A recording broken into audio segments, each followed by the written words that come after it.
Start our first panel. Our first panel is going to focus on how deans can encourage faculty research with societal value.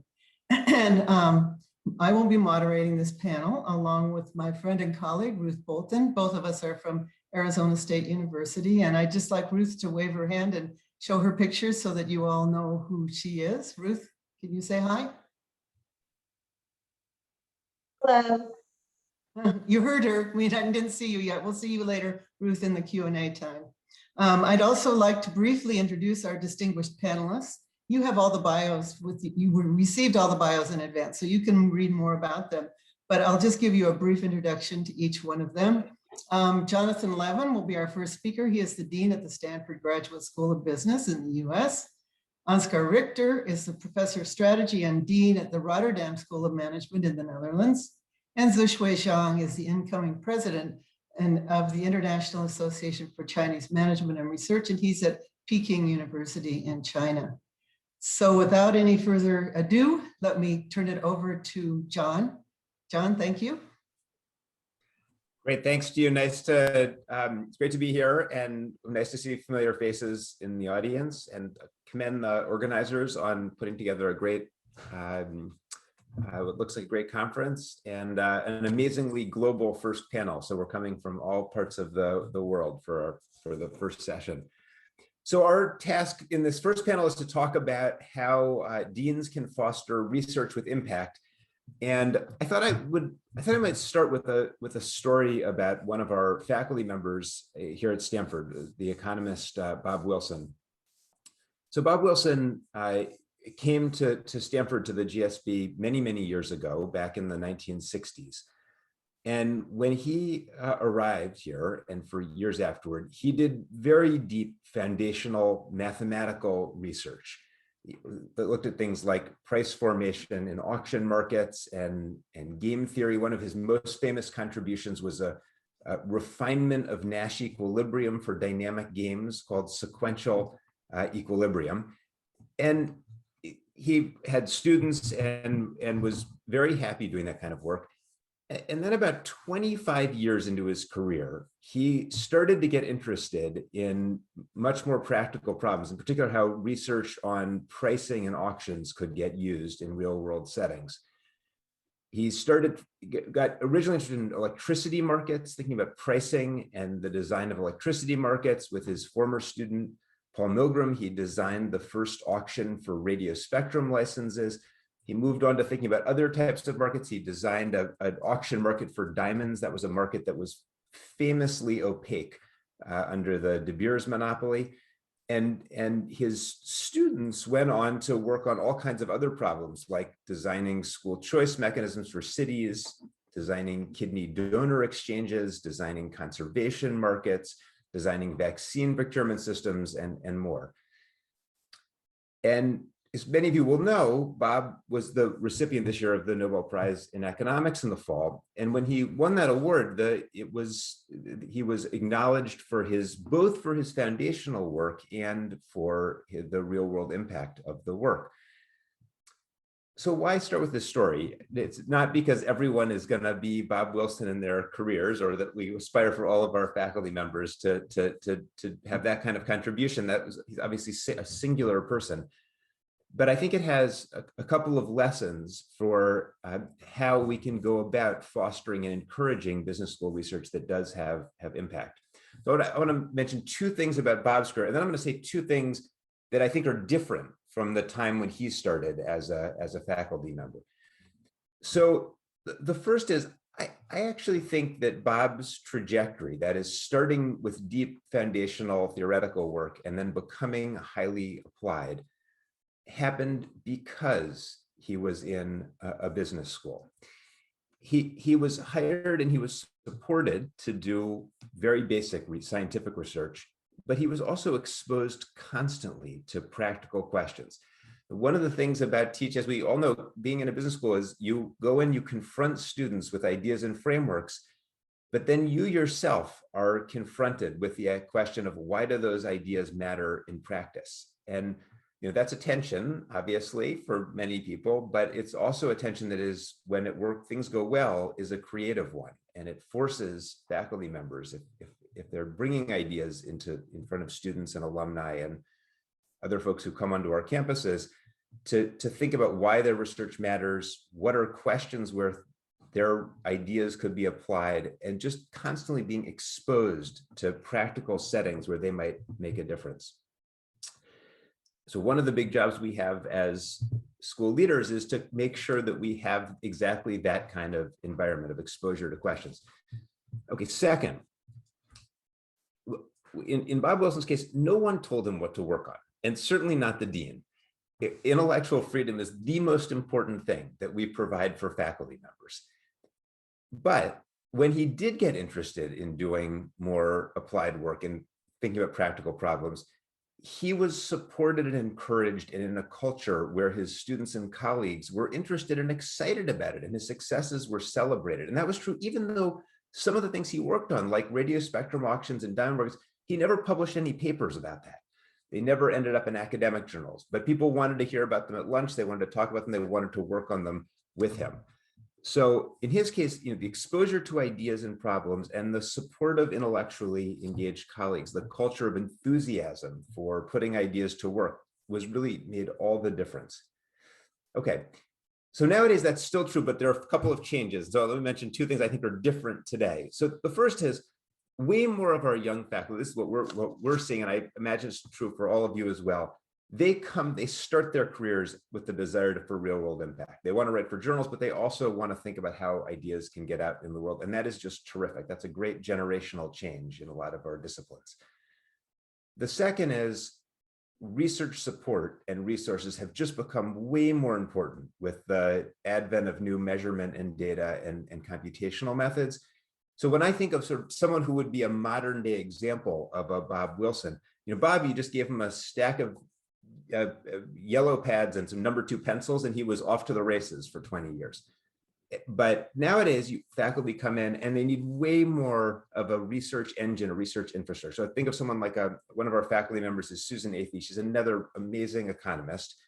And her work is just fueled by something completely different. She works on machine learning and causal inference. She applies it to practical problems out in the world, working with social sector organizations on a lot of her projects. She helped us to set up a pre-doctoral fellows program at the GSB. Students come for 2 years. They work with faculty on problems. We have about 25 of those now. We started with about 5 of them. She works with postdocs. We have a data science team in our research hub that's a shared research faculty. She uses that. 2 years ago, we worked with her to set up an impact lab that she directs, and it basically functions like a science lab. It has postdocs, graduate students, a research director. It works with partner organizations to use data science and economics to think about problems like medication compliance or getting students to complete online education programs. So I think that's still not typical yet to have that type of lab structure for every faculty. But at Stanford, we did in the last few years start a university-wide public impact labs program specifically to encourage and support faculty who do want to set up that kind of infrastructure, who want to take social science ideas out into the world at some degree of scale by working with external partners and creating more of their own research ecosystem. John, you have about 30 seconds left of your time. I'm right on time. Thank you. So just to wrap up, the question was what we can do to encourage research impact as deans. I think the fundamentals are basically the Wilson case. Give faculty the freedom to work on things they care about, but also expose them to ideas and problems and be supportive. And the modern edition is great research support. And that's changing a lot. And I look forward to talking about it with my fellow deans. So thanks. Look forward to the discussion.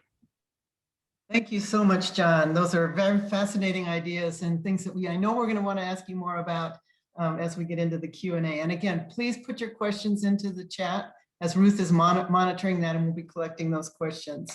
Next on our program, we have Dean Ansgar Richter from the Netherlands, who will share with us what's going on at Rotterdam. Ansgar? Thank you very much, Mary Jo, and very warm welcome. Good morning to you, good afternoon, good evening, wherever you may be. It's my great honor to be here this afternoon, and I'd like to begin my short talk with a brief observation, which is really taken from the 2017 position paper of RRBM. We already saw that in the short video at the beginning of this program. And in that position paper, you'll find a short statement that says, systemic change in the current research ecosystem is difficult. And I think the reasons for this research ecosystem, why systemic change in this context is so difficult, is to do with the negative effects of complementarities. Everything is built around the strong importance of journal articles and highly reputable journals as a main currency. This is how the position paper described it.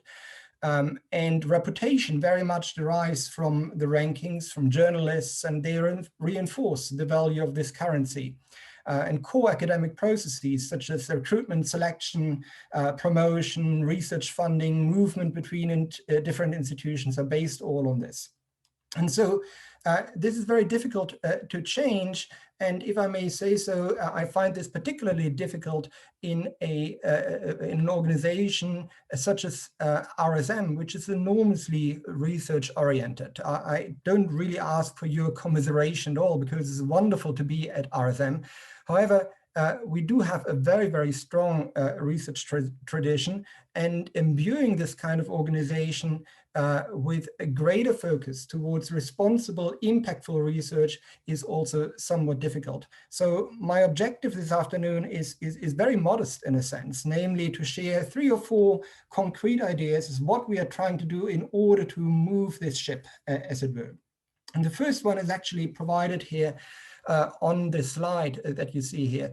One of the things that we did recently is to come to a recognition that we need an institutional structure in order to foster our focus on impactful and engaged research. In addition to having a dean or a vice dean of research and one on education, we have therefore also instituted a dean of engagement and partnerships who's working together with the executive team, together with myself as well, in order to do the 4 things that are listed on the slide: policy development, implementation and enforcement, developing partnerships with private and public and third sector organizations, which is really important, because if you want to drive responsible research, you have to do this together with your partners. And so you need to build those stable partnerships which enable organizations to make continuous investments in this kind of research as well. We've given them responsibility for the portfolio of our research centers, which are particularly outward oriented, and also for our part-time PhD program, which is one of the innovations that we've driven forward, and it's really contributing great impactful research.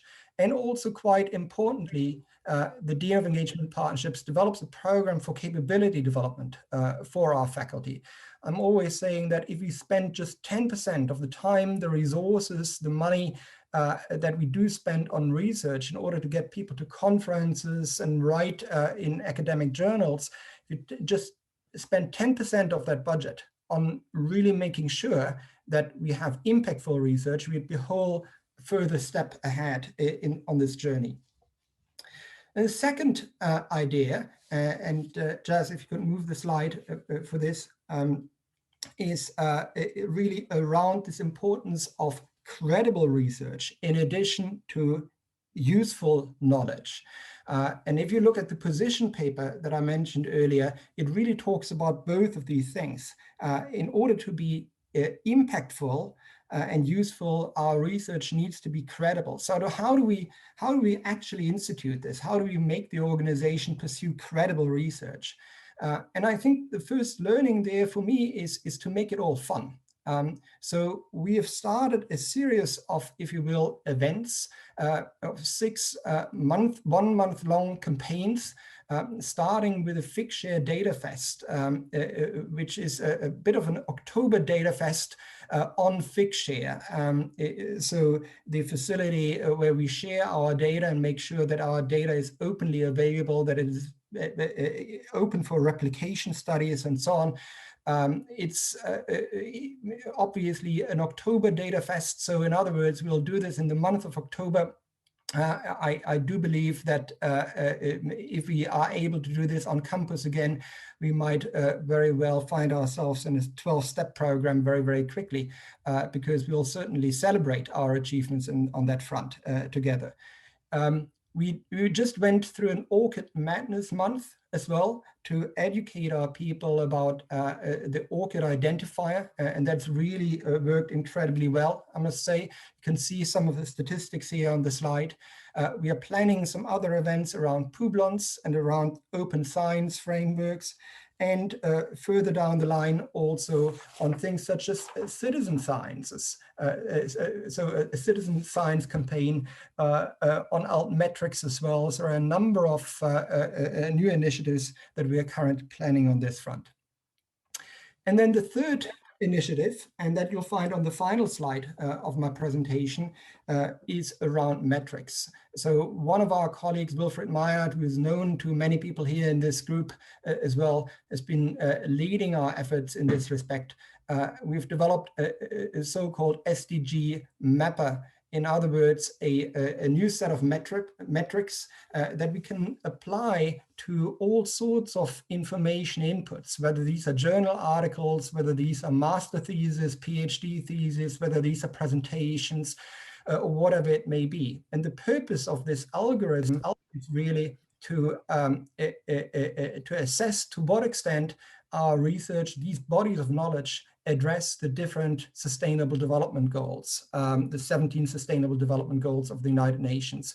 What you see on the right-hand side of the slide is, if you will, an internal benchmark that we did against another school, also a European school that we typically consider as one of our competitor friends, that shows the extent to which, for example, we do work on the future of work, or the importance of healthcare, on the alleviation of hunger, whereas our colleagues in that other school are much stronger in areas such as innovation management and so on. This metric, this approach is available. We want to share it with as many other schools as possible.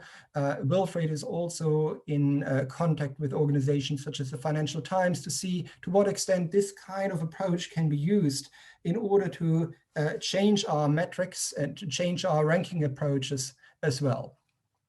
So, Ansgar, we're in the last 30 seconds. Yes, exactly. I was just coming to the summary, and I know that my objective here in this short talk was very modest. I've just tried to provide you with a few ideas, some of the steps that we are currently taking in order to move us much more closely towards an impactful and engaged business school. Each of these steps is hard in and of themselves, but at the same time, it's a lot of fun and a lot of work remains to be done. And I'm looking forward to doing this work together with all of you guys. Thank you so much, Ansgar. Thank you for the really interesting presentation. I'm sure it's generated many questions from our audience. At this point, we'll be turning to our final speaker of this panel, and that is Zhixue Zhang, who's the incoming president of the International Association for Chinese Management. And he's going to share some things that are going on in China across a number of different schools. So Zhixue, welcome. Hey, hello, everyone. On behalf of the incoming president of the International Association for Chinese Management Research, IACMR, I'm pleased to share with you all about the responsible research activity and practices in Chinese top business schools. We rely on an existing organization to promote responsible research in China. That's a C9 Plus Consortium. The C9 Plus Consortium, that's the business or management school of 9 top universities plus Renmin University in China. And C9, you know, are the most elite university in China, account for about 3% of China's researcher, but receive 10% of national research expenditure. And the 9 universities produce 20% of the nation's academic publication and 30% of total citation. So that's a C9. And the business school and the management school of C9 University plus Renmin University constitutes the C9 consortium plus consortium.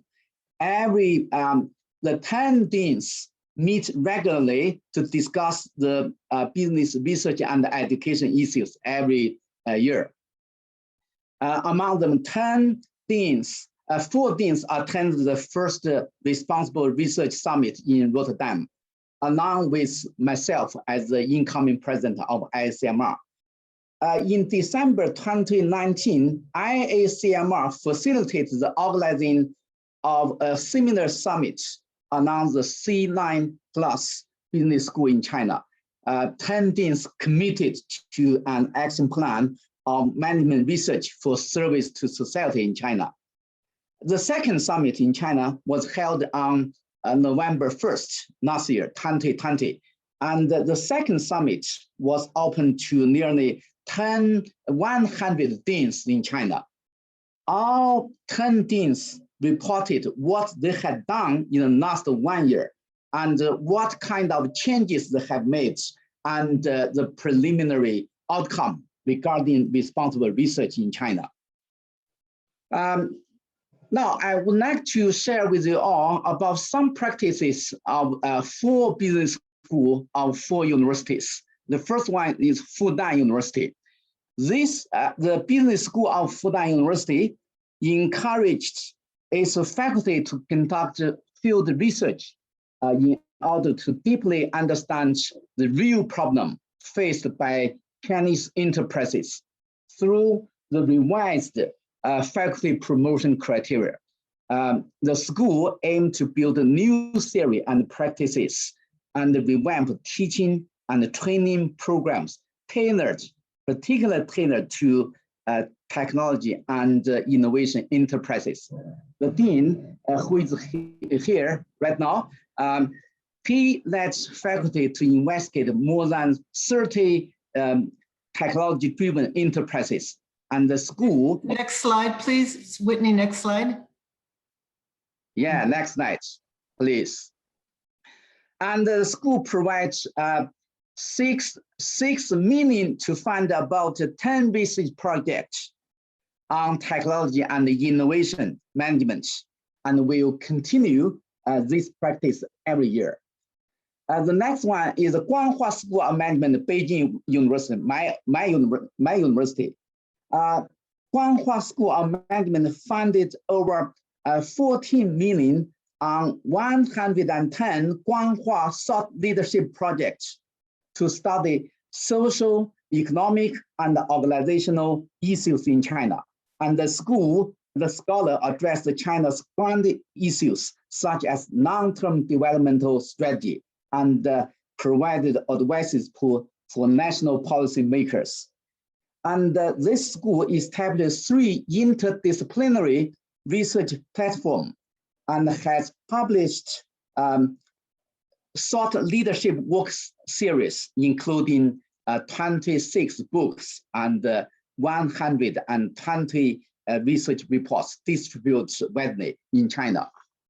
The third school is Qinghua University Business School. This school launched its Impact Research Fund to provide faculty with funding and resources and encourage them to carry out research with academic and social influences. The newly promoted faculty members must be one of the best scholars in his or her field in Asian Pacific. If applicable,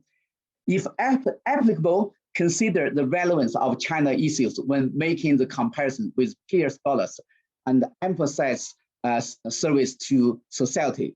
And the school increased the weight of service to society in the faculty salary evaluation system in the fall of 2020. The last one is the Management School of Zhejiang University. This school adopts the business class model. It established interdisciplinary research teams, has collaborated with enterprises, governments, and other external stakeholders, keep closely connected with the stakeholders. And the school set up 8 research teams. Each of the research teams complete a biography for an entrepreneur whose business and the company has high impact in China. So we have just have a good start. And I think more and more business in China will follow their practice. That's all for my talk. Thank you very much, Mary. Thank you so much, Zhixue. Very, very interesting. And our whole panel, I think I want to thank all of you for such inspiring ideas and things that I know have generated so many questions from all of us. I could ask them all, but I won't dominate, I promise. I would like to ask Ruth first if she has a question from the audience for one or more of our panelists. Ruth? Yes, I think the theme of the summit is sharing concrete and practical ideas. So one thing that's come up in the chat is if John could say a little bit more about these impact labs and maybe give us a few pointers.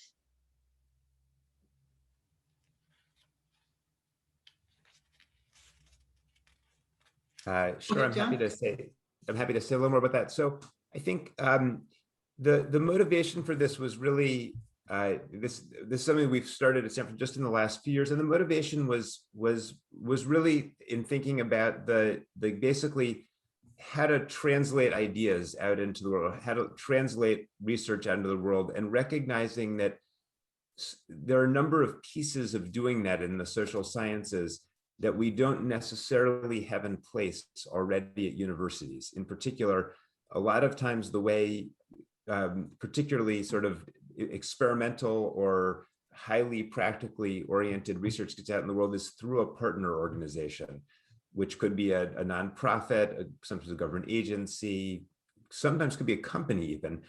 And so that infrastructure to basically sort of, have a link with an external partner organization, and then to have enough internal support, say to work on large data projects or run big field experiments, we don't necessarily have that infrastructure. So the way we did this at Stanford was our Public Impact Labs program, which is run by a faculty member named Jeremy Weinstein, is it allocates competitive funding internally. It's like an internal grant mechanism. And if you win one of these and set up a lab, it's a time limited for a project.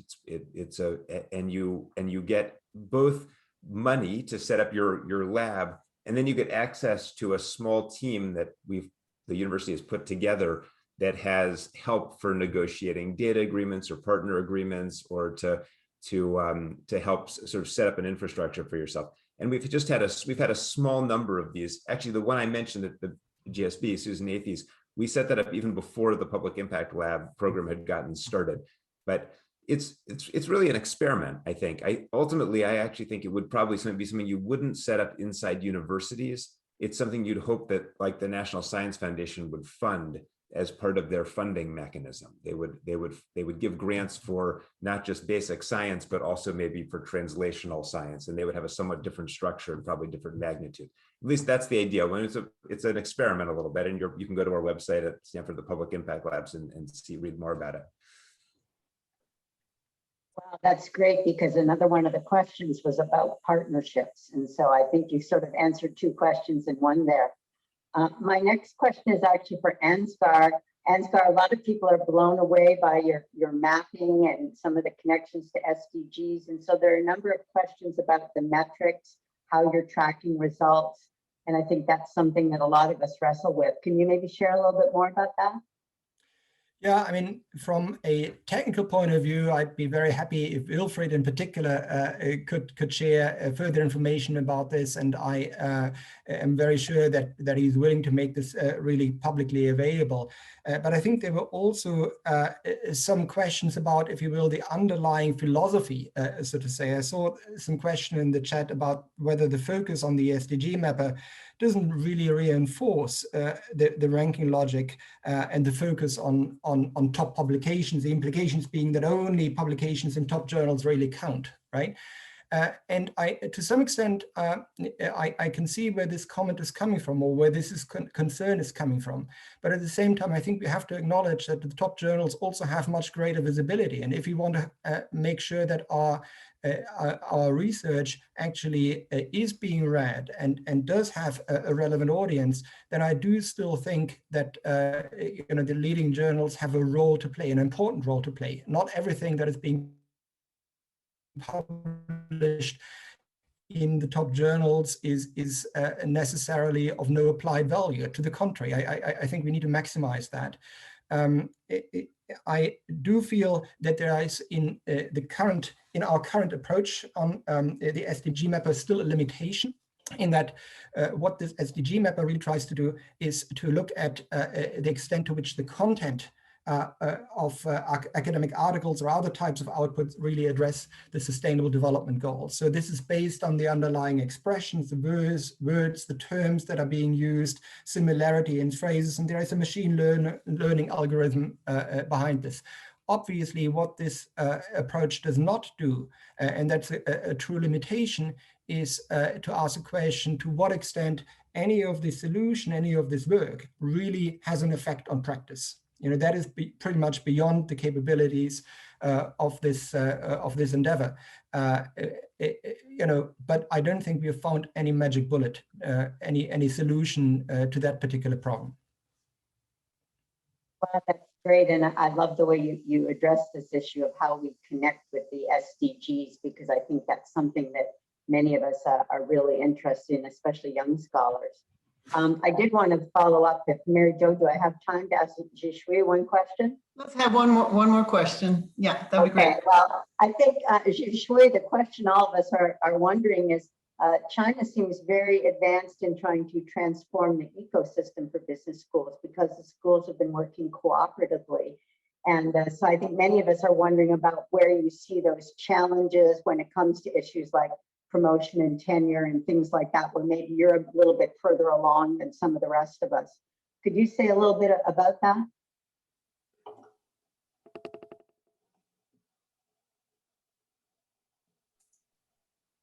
Yeah, thank you, Ruth, for your question. Firstly, the reason why Chinese business school follow the Responsible Research Act campaign is that we face internal and external pressure. By internal pressure, I mean that our EMBA students, MBA students, the call for the teaching material and the case are more China related, and the theory are more China based. And the external pressure is that the Ministry of Education and the other government agency who provide fund for Chinese university or we are state university. So the push the B school should conduct the research that is highly relevant to Chinese practices. So that's why 2 years ago, following the responsible research in our international community, the 10 deans would like to do this one. But as your question suggested, that we did face some challenges. So that means how to balance publishing high quality research and encouraging our faculty to go to the field to conduct relevant research. And that's why you can see several business schools, they set up some separate interdisciplinary research platform. That means the schools all have made efforts to help young scholars to make such a balance. That means some senior scholar leads some junior scholar to the fields, and encourage senior and junior scholar to collaborate with each other. So makes the balance. That means publishing high quality research paper and conducting practice relevant research. Thank you. That's my answer, Ruth. Thank you so much, Zhixue, and thank you, Ruth, for monitoring the questions. I know we had many more. We're going to be going quickly through the day, as I told you. Thank you so much to our panel. They'll be in the sessions with the deans And I'm sure they have more to share during those sessions as well. Thank you so much, all of you.